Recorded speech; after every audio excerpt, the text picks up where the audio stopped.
بسم اللہ الرحمن الرحیم۔ الصلاۃ والسلام علیک یا سیدی یا رسول اللہ وعلی آلک و اصحابک یا سیدی یا حبیب اللہ۔ معزز سامعین کرام، السلام علیکم ورحمۃ اللہ وبرکاتہ۔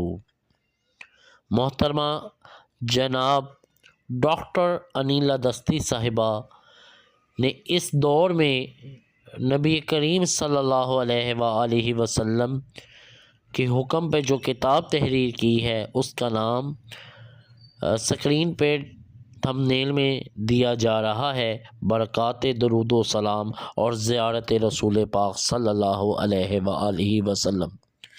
اس حوالے سے جو خواب اس بہن نے دیکھے اور ان کی جاننے والی خواتین نے جو حکم دیکھے، جو بشارتیں دیکھیں، اس کے بعد ڈاکٹر صاحبہ صفحہ نمبر 39 پہ تحریر فرماتی ہیں کہ اب غلام رسول کتاب ضرور لکھے گی۔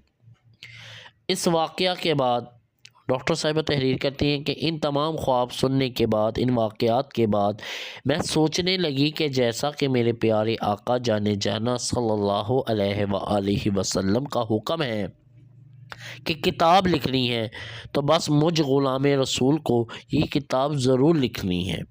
مگر پھر میں یہ سوچ کر پریشان ہو رہی تھی کہ جیسا کہ شعبہ کے لحاظ سے تو میں ڈاکٹر ہوں، MBBS ہوں، میں کیسے کتاب لکھوں گی؟ یہ تو کوئی مصنف یا کوئی ادب سے تعلق رکھنے والا ہی لکھ سکتا ہے۔ خیر، میں نے سوچا کہ میں کسی سے لکھوا لیتی ہوں۔ ابھی میں انہی سوچوں میں مگن تھی کہ پھر ان بہن نے آ کر مجھے کہا کہ کیا آپ یہ کتاب کسی اور سے لکھوانے کا سوچ رہی ہیں؟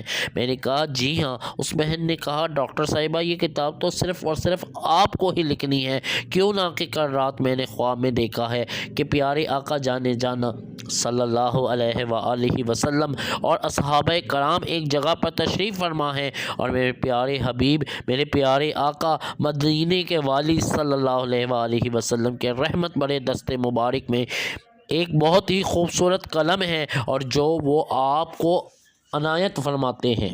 رسول پاک صلی اللہ علیہ وآلہ وسلم فرماتے ہیں، انیلا، یہ قلم اس دنیا کا نہیں ہے، تم پریشان مت ہو۔ اور پیارے آقا صلی اللہ علیہ وآلہ وسلم وہ قلم آپ کو عنایت فرماتے ہیں، اور ساتھ ہی فرماتے ہیں کہ تم لکھنا شروع کر دو۔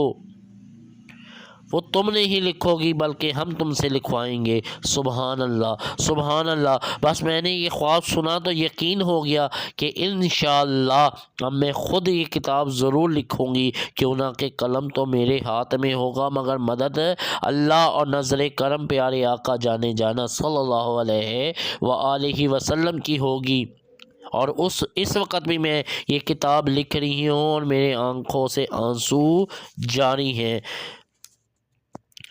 بہن لکھتی ہیں کہ بس پھر میں نے جمعے کے دن تسبیح خانہ فاطمۃ الزہرا میں ذکر کے لیے آنے والی عورتوں میں اعلان کیا کہ جس بہن کو زیارت رسول مقبول صلی اللہ علیہ وآلہ وسلم نصیب ہو چکی ہے، وہ سب مجھے اپنے اپنے خواب لکھ کر دیں۔ پھر میں نے اس میں سے صرف ان بہنوں کے خواب منتخب کیے جو نہایت متقی تھی، جو پرہیزگار تھی، جو صوم و صلات کی پابند تھی، اور جن کو میں ذاتی طور پہ جانتی ہوں کہ یہ سچی ہیں۔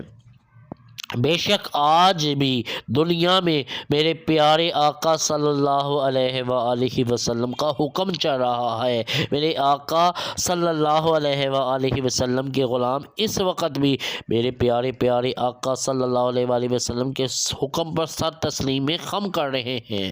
بہن لکھتی ہے کہ کاش میرے پیارے آقا مدینے کے والی اس غلام رسول کا یہ کتاب کا تحفہ قبول فرما لیں، آمین۔ اور یہ کتاب میرے پیارے رب کی بارگاہ میں بھی شرف قبولیت اور مقبولیت حاصل کر لے، آمین۔ اور پورے امت محمدیہ صلی اللہ علیہ وآلہ وسلم اس کتاب سے فیض حاصل کر کے حضور صلی اللہ علیہ وآلہ وسلم کے غلاموں میں شامل ہو سکیں، آمین یا رب العالمین۔ اللہ والو، درود شریف کی بے شمار برکتیں ہیں، اس لیے میں اکثر آپ لوگوں سے کہا کرتا ہوں درود شریف پڑھتے جائیں، درود شریف پڑھاتے جائیں، درود شریف لکھتے اور لکھواتے جائیں، 1 کروڑ درود شریف کی نیت کرتے اور کرواتے جائیں۔ دعاؤں میں مجھے اور کل امت محمدیہ صلی اللہ علیہ وآلہ وسلم کو یاد رکھیں۔ السلام علیکم ورحمۃ اللہ وبرکاتہ۔